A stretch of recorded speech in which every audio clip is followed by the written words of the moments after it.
Ada sesuatu yang sangat menarik tentang manusia, kita ingin mengendalikan hampir segalanya.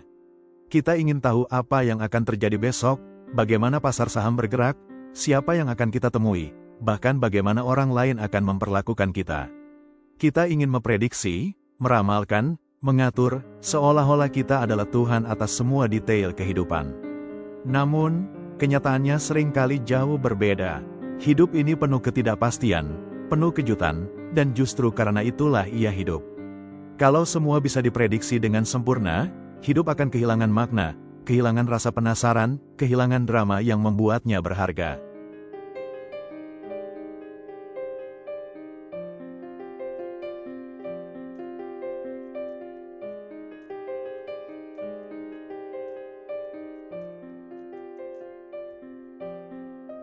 Pernahkah kita merasa bahwa jika semua sudah direncanakan dengan matang, maka segalanya pasti berjalan lancar?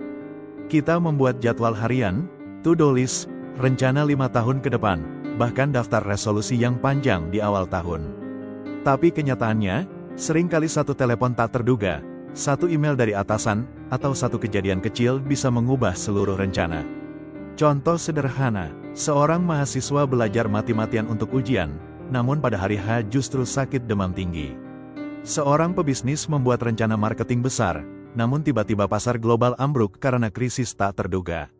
Seorang pekerja menabung bertahun-tahun, lalu tabungannya terkuras habis karena kecelakaan mendadak.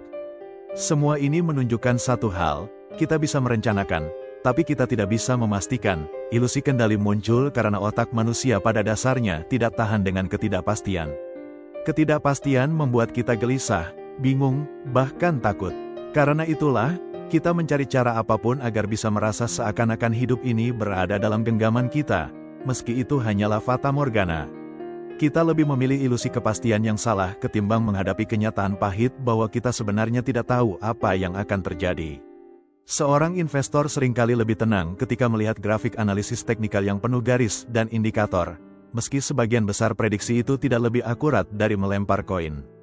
Seorang pasien lebih suka percaya pada janji dokter bahwa semua akan baik-baik saja, ketimbang menerima bahwa dalam dunia medis, selalu ada ketidakpastian. Seorang karyawan lebih nyaman dengan kontrak kerja tetap, meski kenyataannya perusahaan bisa bangkrut kapan saja. Semua contoh ini bukan soal kebenaran, tapi soal kenyamanan psikologis. Kita butuh cerita agar pikiran bisa tenang, walaupun cerita itu mungkin tidak sepenuhnya benar. Lihatlah contoh sederhana, ramalan cuaca. Kita semua tahu bahwa ramalan cuaca tidak selalu tepat. Bahkan, seringkali meleset. Hari ini diprediksi hujan deras, ternyata matahari bersinar sepanjang hari. Esok diprediksi cerah, ternyata badai datang. Namun anehnya, kita tetap memilih membuka aplikasi cuaca setiap pagi. Mengapa? Karena lebih nyaman memiliki gambaran, meski salah, daripada masuk ke hari yang benar-benar gelap tanpa prediksi sama sekali. Hal serupa terjadi dalam dunia finansial. Kita membeli asuransi bukan karena yakin akan menghindari risiko, melainkan agar bisa tidur lebih nyenyak dengan perasaan bahwa kita sudah mengantisipasi. Kita membuat jadwal keuangan 5 tahun ke depan, meski kita tahu ada 1000 hal yang bisa mengacaukannya, dari resesi global hingga krisis kesehatan pribadi. Kita menaruh uang di bank dengan keyakinan bahwa itu aman, padahal dalam sejarah, bank bisa kolaps, inflasi bisa meroket, dan nilai mata uang bisa tergerus. Semua tindakan itu tidak sepenuhnya soal logika, melainkan soal kebutuhan emosional akan rasa aman. Morgan Housel menulis, kenyamanan datang dari merasa bahwa kita tahu apa yang akan terjadi, bahkan ketika itu hanya cerita yang kita buat di kepala. Pernyataan ini menyentuh inti persoalan. Manusia adalah makhluk pencerita. Kita menciptakan narasi tentang masa depan, bukan semata-mata untuk mencari kebenaran, melainkan untuk menenangkan diri. Kita menulis skenario hidup di kepala agar dunia terasa lebih bisa dipahami, lebih teratur, lebih terkendali. Masalahnya, narasi itu seringkali hanya menipu diri sendiri. Investor merasa aman karena mengikuti analisis pasar, padahal tetap bisa rugi besar. Orang tua merasa anaknya akan pasti sukses karena masuk sekolah favorit, padahal masa depan penuh kejutan. Kita merasa hidup aman karena punya tabungan, padahal satu penyakit serius bisa mengubah segalanya. Namun, dan inilah paradoksnya, meski kita tahu narasi itu rapuh, kita tetap membutuhkannya. Tanpa ilusi kendali, manusia bisa tenggelam dalam kecemasan tanpa ujung. Dengan kata lain, ilusi kendali adalah obat penenang mental. Ia tidak menyembuhkan ketidakpastian, tapi membuat kita cukup tenang untuk terus berjalan di tengah ketidakpastian. Kita tidak bisa menjadi Tuhan, dan itu kabar baik. Mengapa? Karena justru disitulah keindahan hidup. Coba bayangkan seandainya kita benar-benar memiliki kuasa penuh untuk mengatur segalanya sesuai keinginan. Kita bisa mengatur siapa yang kita temui, pekerjaan apa yang kita peroleh, berapa banyak uang yang kita hasilkan, bahkan kapan kebahagiaan datang. Sekilas, itu terdengar indah, hidup yang serba pasti, tanpa kejutan, tanpa risiko. Namun, pikirkan lagi lebih dalam. Jika semua sudah pasti, jika setiap hari berjalan sesuai skenario yang kita tulis sendiri, hidup akan terasa monoton. Tidak ada rasa penasaran, tidak ada ruang untuk kejutan manis, tidak ada kebetulan yang membuat kita tertawa atau terharu. Hidup akan seperti menonton film yang sudah kita tahu akhir ceritanya, datarnya membosankan. Kejutan manis dalam kehidupan. Banyak momen terbaik yang kita miliki lahir dari hal-hal yang tidak pernah kita rencanakan. Sahabat sejati kadang hadir dari pertemuan yang tak disengaja. Mungkin dari percakapan ringan di kelas, atau dari kebetulan duduk bersebelahan di bus. Pasangan hidup sering muncul di tempat yang paling tak terduga. Ada yang bertemu di antrean kafe, ada yang berkenalan karena salah sambung telepon, ada pula yang dipertemukan karena satu kejadian kecil yang seolah tidak penting. Peluang kerja besar kadang datang bukan dari lamaran formal, melainkan dari percakapan santai dengan seseorang yang melihat potensi kita. Semua itu tidak mungkin terjadi jika kita bisa mengatur setiap detail kehidupan. Justru karena ada ruang untuk tidak terduga, kita bisa merasakan keajaiban kecil yang membuat hidup penuh warna. Keberuntungan yang tak terencana. Begitu pula dalam dunia finansial. Tidak sedikit orang yang meraih keberuntungan bukan karena semua rencana berjalan sempurna, melainkan karena faktor kebetulan yang tak bisa dihitung. Ada investor kecil yang menaruh sebagian uang di sebuah saham sederhana, lalu bertahun-tahun kemudian saham itu melonjak ribuan %. Ada pengusaha yang awalnya gagal, namun justru dari kegagalan itulah ia menemukan ide baru yang lebih sukses. Ada orang biasa yang membuka usaha kecil hanya untuk bertahan hidup, tapi karena kondisi sosial ekonomi berubah, usahanya justru tumbuh besar. Banyak keberuntungan finansial lahir bukan dari kendali penuh, tapi dari kemampuan untuk siap menerima kejutan dan beradaptasi. Indahnya ketidakpastian. Kita sering mengutuk ketidakpastian sebagai musuh. Kita takut karena tidak bisa memastikan apa yang akan terjadi besok.